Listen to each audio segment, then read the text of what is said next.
Dalton Smith is an absolutely perfect example of this. Yeah. Someone that gets in the corner, that helps out other young fighters, that coaches. Talking about Ricky, obviously, and the life beyond. How fighters, obviously, how difficult it is for you guys who are so tunnel vision. I agree, and obviously with Ricky and stuff, and as a fighter myself, from doing it so young, I always find as a fighter, you know you are as a fighter, but always as a person, because we never lived a normal life. Yeah, that's a good point. I think Ricky struggled with that. It's a huge area. The mental health is a huge area. Of course it is, because once you take boxing away and the highs, because Ricky had the highs to the highs. 13th for final round. Yeah. I'm glad I've seen Adam, because for me the last 7 to 10 days have been very difficult. I know that Adam must be feeling the emotions as raw as we are. Yeah, very much so. Hey guys, nice to see you as always. Yeah, it's been really, really surreal.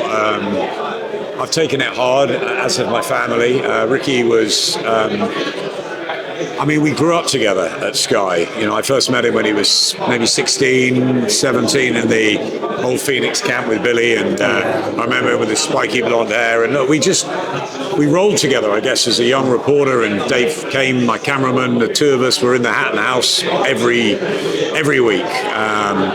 We shared meals with them. We shared amazing times in the gym, obviously, with Billy and Ricky and everybody else that was around that time. The Jamie Moores, the Anthony Farnells, the Gomez, Paul Smiths, Michael Gomez, Matt Macklin, Robin Reed. all of them. Yeah, Stephen Bell, loads of Robin Reed, all sorts of fighters in and around Billy's gym and in Manchester at the time. And it was great times for Manchester boxing. And Ricky was, I've said it before, the most accessible fighter I think I've ever worked with throughout my career. It was like, chuck me the keys, go in and make yourself a brew. He was so down to earth. He loved his mates on the estate in Hyde. He loved the celebrity life. He loved everybody, and that's why there's so much of an outpouring. I've obviously been messaging Carol and Ray and Matt and Jenna and everyone, and my heart goes out to the whole family, the kids, the poor kids. It's grandchildren as well. It's terrible. I mean, it hasn't. When I heard the news, it didn't sink in, right? You know what I mean? I just don't know. You know what I mean? It takes time. I was speaking to Paul Speak, and I said, I thought he was in a really good place, and you just don't know, do you? I know he had so many struggles. And he had a fight coming up in Dubai. He did, well. and I know that he'd had medicals and stuff, and he was ready to get on a plane to go to do the press conference. Kerry Case told me the night before he was going to work the corner. So it's a bolt from the blue, and I think he obviously talked a great deal about mental health, and it's an area that's really close to my heart, and what fighters and sportsmen go through after their careers, I think is really, really, really difficult, and it's something I'm really keen on getting involved in and trying to shine a bit of a light on it, because there's not enough support, there's not enough help. And I've been lucky enough to work with Johnny and Matt and Darren and the fighters that have sort of come into the media where they've got a second career, but there's so many that don't have that. Ricky I thought was in a good place, and you just don't know what's happening, and it's shocking that, and everybody I think is looking at themselves saying, could we have done anything? But it's just it's really, really hard to get to terms with, because he was always so infectious and so much fun to be around. The after dinner raconteur, the guy that would talk to anyone, it didn't matter. There was no class with Ricky. It was all class, but no class, you know what I mean? He'd chat to anyone in a room and he'd make them feel $1 million, and it's just so sad. I know. It's like I managed to meet him before he was like a megastar, 4 fights in. Funny enough, I was living with Junior Witter, and going across to Manchester to train is a weird situation. His arch rival. Yeah, his arch rival. Well, they were pushed together though, right? But I actually think there was nothing personal between the two of them. It's just you're trying to push your career forward, aren't you? And Ricky had a big fan base, but seeing Ricky and getting to know him as a person, and I could tell you some stories for days and some of the things that I've seen. I've never seen, like you meet celebrities, and they don't always match up to what you think they're going to be when you meet them in real life. It's a bit of an anticlimax, but Ricky always overshadowed that. He was always surpassed what you think, what you saw. Do you know what? You're so right. he gave me a lift in a car, an old banger he had when he must have had maybe three fights. It's not a yellow one, is it? It wasn't the Trotter. It wasn't the Trotter. It was before even that. It was a really old sort of car, and I think he'd had his debut in Widnes, and then he fought in America. I think the second fight. Yeah, remember that. Naz Kelly card. He might have had 3 fights. I remember going with him, and we were talking about Naz, and he said, "Do you think Naz has changed?" And I said, "Yeah, I think he has changed with the fame." And he goes, "Do you know what? I never, ever, ever want to change." I remember him saying this to me. He said, "I don't care what money I get, what belts I win. I don't want anyone looking at me thinking there's that flash Ricky Hatton walking down the street." He said, "I just don't want that." And you know what? I remember speaking to him 10 years later when he had all the jewels and the world titles and the money and all that, and he said, I don't want to be that person still, and I don't know of many fighters that really have not changed at all. And he didn't. He never changed. He was always that Richard Hatton, the guy from the council estate. Always. He always had time for everybody. Always. I mean, it's like if you see him on streets. I saw him on holiday one time in Tenerife, and he went out his way and he, "Come here, mate, come here." And I thought, that's nicer. He never forgot anyone. Usually get guys. He fought Costas here, which was his great night. And afterwards, it was an unbelievable night, one of the best nights I think we've ever had in British or world boxing. But that night, later that night, he came to the hotel we were staying at, and he had a drink with all the Sky team. And he had black eyes and everything, and he was off then on his 3 or 4 day bender. And he was off to the Canaries. And I said, "Rick, don't forget my wedding next Saturday in London." Yeah. And I thought, hey, I'll never see him. He'll be off to the Canaries. And I remember walking down the aisle, and the church was packed the next week, and I looked round, I thought, he's not here, and looked round, there he was, and he was sitting there, and he came to the reception and everything, and he just was, he was great. You know, my family and I. What drink did he have before you come to the wedding on Guinness? Rick, favourite drink, innit? Rick would drink anything. I tell you what, we had a weekend in Vegas, and that was a mini hangover story. I'll tell you that another time. We were talking anti-final yesterday, and Johnny Nelson tells a similar story about when they went out to WBO convention, and Arnie went out drinking with him all night.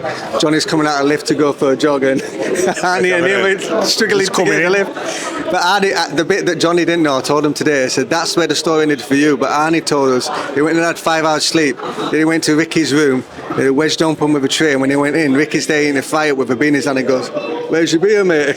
He'd already started. It's funny, man. Yeah, he liked the Irish pub in New York, and then we ended up going clubbing a lot, Ricky. He was one of the boys, and he was great fun. And I think in those times, the early Sky days, when everyone was it was a bit of a roller coaster. You work hard, you play hard, and that's what Ricky did. You know, he trained so doggedly for 15 weeks with Kerry doing his conditioning, and Bobby Rimmer and Billy, and it was just, he was like a monk in training camp. And then as soon as that fight finished, he was out, and he was drinking, and it was the curries and all that. And I think the weight fluctuation wasn't kind to him probably in his boxing career. It was a bit maybe shorter than it could have been, but he wanted to be one of the guys, and that's what everyone loved. And the 20,000 that came to the MEN, half of them had a beer with him, and the other half knew him. So he was a one-off. That I know it's the song, but there will never be another one. And there won't be. Listen, he got 40,000 people out to Vegas without social media. I'll say that again. 40,000 people. Was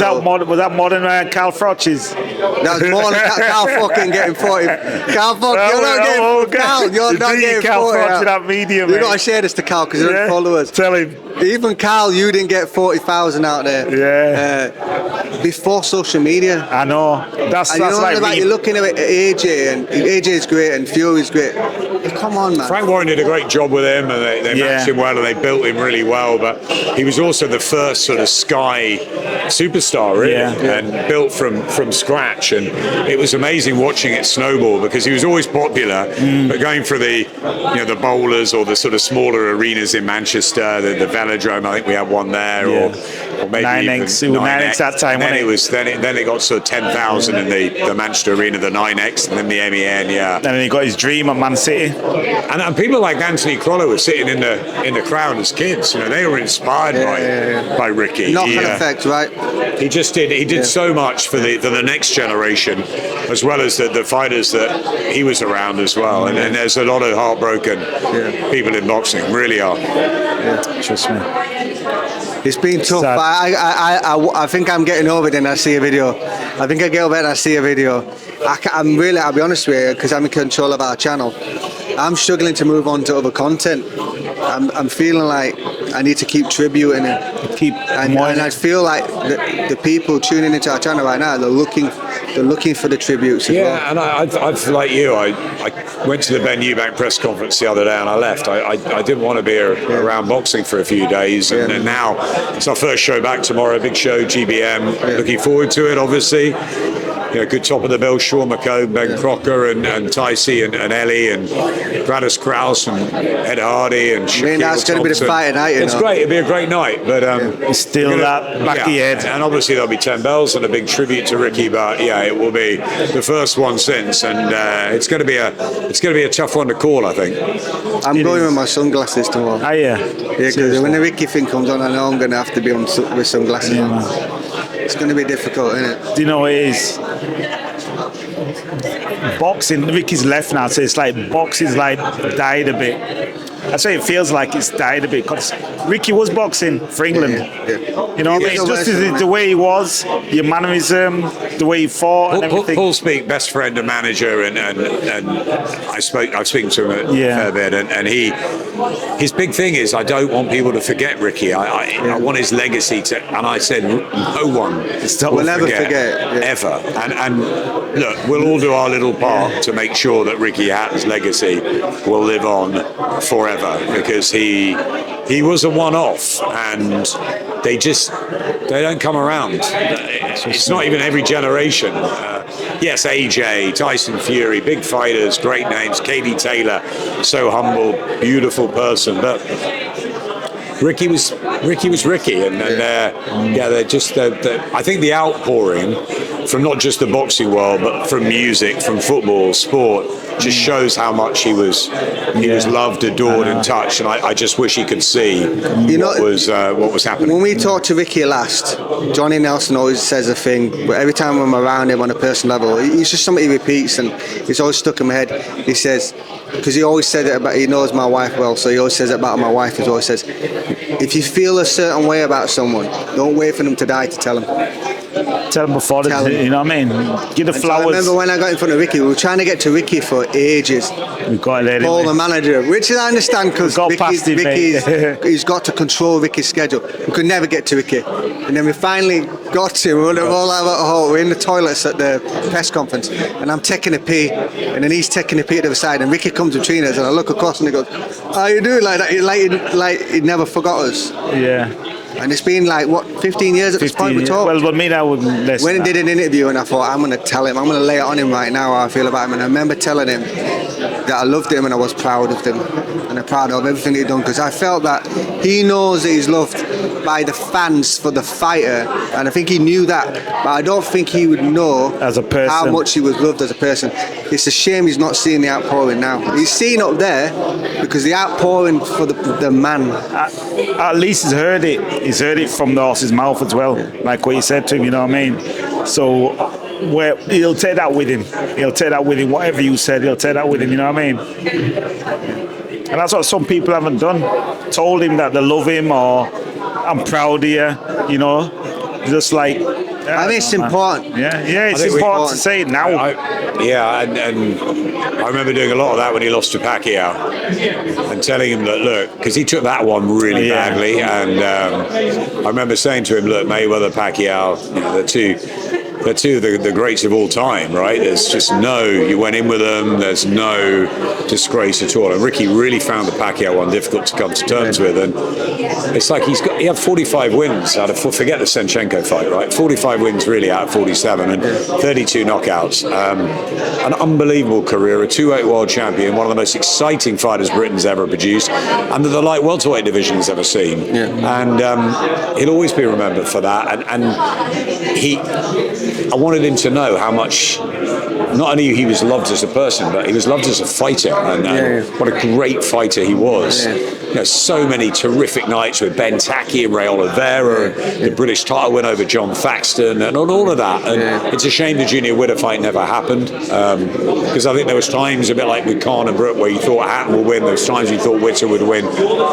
One that got away, and with Brooke Khan it was too late, and we never had Lewis and Bowe, we never had Calzaghe and Froch. You know, ones that get away. We got to get Fury and Joshua. That's got to happen 26, but maybe even that's a little bit late. But you know, it's tough, and I think it will be tough for weeks to come. I really do. You know, the funeral, the memorials, all of that's to come, and I think that it's going to be really hard. But I think you'll see the amount of people that come out for him, and already have on social media, but actually in person. And I'm, you know, it's going to be so sad, but I'm really looking forward to seeing all of the old comrades. I mean, the memories are just etched there forever, and you know, that was a really special time for everyone at Sky Boxing. It was a family, and Ricky was part of it. You know, Maria Ganna, one of the women on the team, went out for him for a bit, and always stayed friends with him. So there was a really special bond with Ricky. Really, really, really sad. What do you think? We'll talk about this off camera. What do you think we could do more for fighters? I think we can do a lot more for fighters. I think we can do a lot more for athletes. I'm passionate about sportsmen and women, always have been. They're on my walls, they still are. Ricky's on my wall. Diego Corrales, my friend. You know, you get close to them as a reporter, commentator. Of course, when you pick up the mic, you've got to be neutral, and we always are when we do that. But when you report, when you get into their camps and into their lives, it's very easy to fall in love with fighters. You know, I was never brave enough to get into a ring. So every single fighter that's getting into the ring tomorrow night, or any night around the country or around the world, has got my respect so much. And not just boxing, but I've worked with tennis players, I've worked with sprinters, with gymnasts, with other athletes at Sky. And look, it's the same. At some point their career is going to finish. It could be when they're young as swimmers at 22, 23, 24, NFL players. It could be through an injury in their 20s. It could be when they're 30, 35. But it's not going to be beyond 40, really, okay? So at some point, you guys know, you're fighters, you know that there's got to be a purpose, a structure, something to do every day of your life going forward, and that could be 40, 50 years, right? So for me, it is that education of when a fighter is young, when a tennis player's young, it's trying to get into them that this isn't forever. But the hard thing is that it's so tunnel vision that all they can do is think about winning the fights, becoming a champion, making money, etc. But at some point that's going to stop, and it stops for the Ricky Hattons, the AJs, the Tyson Furies, the Katie Taylors, the Derek Chisoras soon. And they've made a lot of money, but as we know, it's not about money, it's about happiness, and it's about peace, and it's about trying to live a normal life after living such a crazy one. And that's hard. And I think much more can be done about it. Obviously there's a financial aspect, but it's not just that, it's a mental health thing. And I think that it's about talking, it's about having people knowing that, you know, you guys have got it on your WhatsApp group, right? The 13th and final round with, you know, hundreds of fighters. You know, I see that every day. I see the Derek Roaches, the Ian Dapper Nappers, so whoever it is coming on there, and I hear from them and I'm thinking, good, you know, it's good. People are talking, people are connecting, because it's got to be tough, right, when the lights go out. I haven't experienced it. I've had cancer, I've had my dark moments, and I know that my life is very different because of that, a very different perspective, and talking about mental and physical health is so important. And I think as men, we don't. We want to be sort of proud or not talk about it, and it's not discussed. And I think that, I know Spencer Fearon is, I was swapping messages with him earlier, that there's a lot of people that really want to make this happen.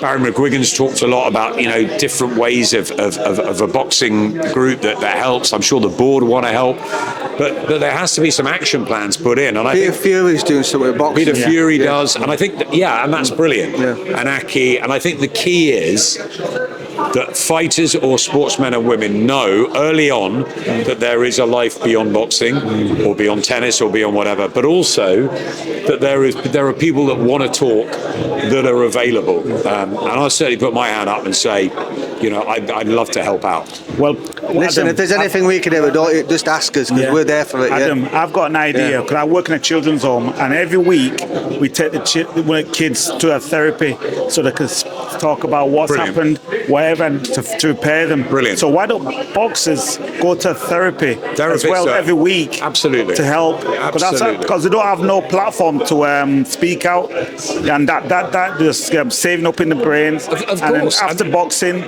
we've got nothing like why do we have a centre or something, get education at the same time, and so they've got something to fall back on. We haven't got that. They haven't educated with that. I totally agree. I'm close to Ed Hardy, right? The farm boy.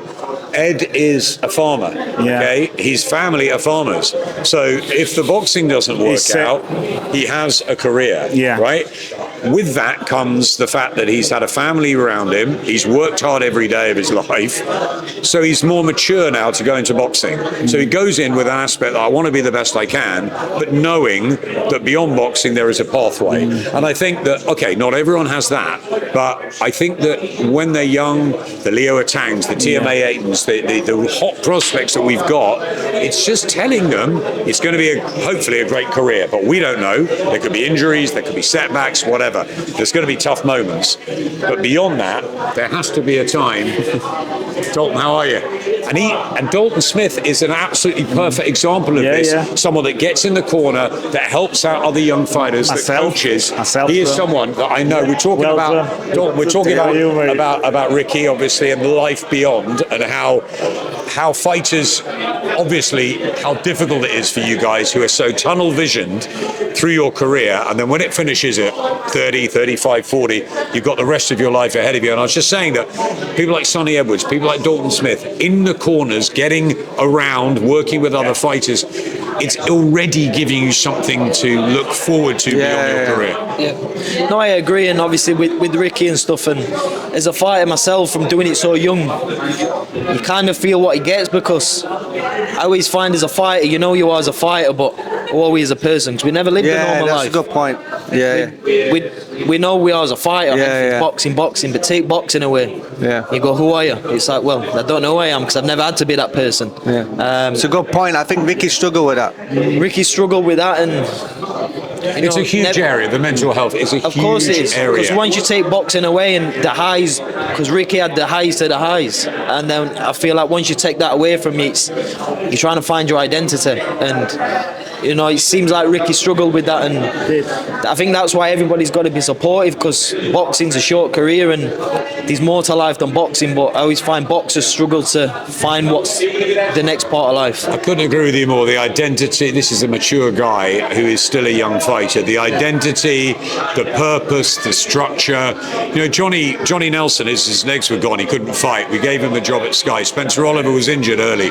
We gave him a job at Sky. There are those stories of the fighters that go into media, and you know what, they enjoy their careers more because they've got to get up in the morning, they've got a purpose, they've got something to do. And I think with all the money you make, it doesn't really matter, right? You've got to be happy, and there's so much beyond it. Like, I've been through cancer, I've been through really dark days. I thought, what is it? But life is short, and the perspective for me has changed, and I want to give back, I want to help. And I was really close to Ricky. I'm heartbroken by it, and I'm also heartbroken by what happens beyond sport. And I think that you guys are up on my walls. You're our heroes, and we owe it, all of us, broadcasters, the board, the promoters, the managers, the trainers, fellow fighters, owe it to current sportsmen and women to start this process and do it young, so that you guys know that there is a pathway beyond boxing. There has to be, because you're tunnel vision. You have to win fights, and you've done it from an early kid, and that's what you know. But you have to know that it does finish, and there has to be a purpose beyond it. Everyone needs a purpose, otherwise no point, is there? Do you know what I mean?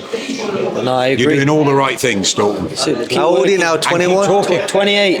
Oh, I thought you were 21. No, not 21. I'm saying I look 21. You look good for your age, World mate. champion soon. See, January 10th, hopefully, world champion. January 10th. Where would that be? New York City.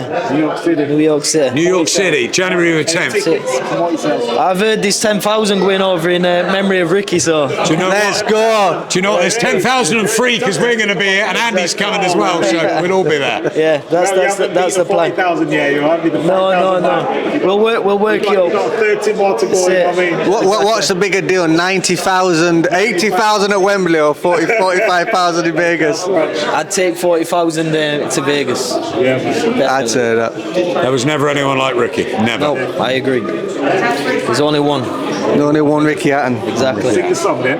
There's only one Ricky Hatton. There's a memory I think said before. I think I watched Ricky twice. Obviously, I was young. Seen him at the Sheffield Arena, and then I came to his comeback fight. Carlos Mauser and Juan Lazcano. Exactly, and Was that Manchester? it was Manchester Arena. But I always remember being in the stands. And, you know, I ain't gonna explain what Ricky's ring walks were, but I had a video on my phone, videoed all the ring walk, and it gives me goosebumps now. Yeah. I used to do my late night runs at night in the dark. I used to put my headphones How old in. were you then? I'd have been 13, 12, 13. Dark, you know, Adam. Just running. I used to love running then. 1, 2 in the morning. I used to put my headphones in and play this ring walk video. Obviously, That's just mad. the audio. And it used to be running. It'd be, there's only one Ricky Hatton, and I'd be running, visualising that's my ring walk, and that's that's powerful, the inspiration Ricky had for us young fighters. It's crazy. Great to hear, Dalton. Great to hear. Crazy. Great to hear. You know, Ricky, he's amongst all the high, like Muhammad Ali, the ex-world champions, because you watch Muhammad Ali, I want to be like him. I want to wear the black and white shorts. With Ricky, you've said, well, Ricky copied my shorts, really. There The you long go. shorts, listen, he copied my shorts. My shorts are down here. His shorts up there. When he first started He has got a fighting, point, though. He went in when he there. first started fighting, right, him and Gomez started laughing at me. It's okay. Next minute I saw Gomez shorts down here. They're both And down Ricky, there. I'm the originator for them shorts. Remember that. But the reason it take it easy, brother. World champion at the same Take it weight. easy, Champ, Same weight. champ in the making. Like welter super lightweight, Dalton Smith. Good Take to it see easy, you. brother. All right. Great to see you. I've got a train to catch, boys. in a All right, sec. okay. Last but word. we'll be here tomorrow. Last thing With I want Derek. you, Derek. Derek Forward Roach. to see I you. want you to say one last thing as we check out. If you could say one last thing to Ricky Hatton, what would you say to him? I love you, Ricky.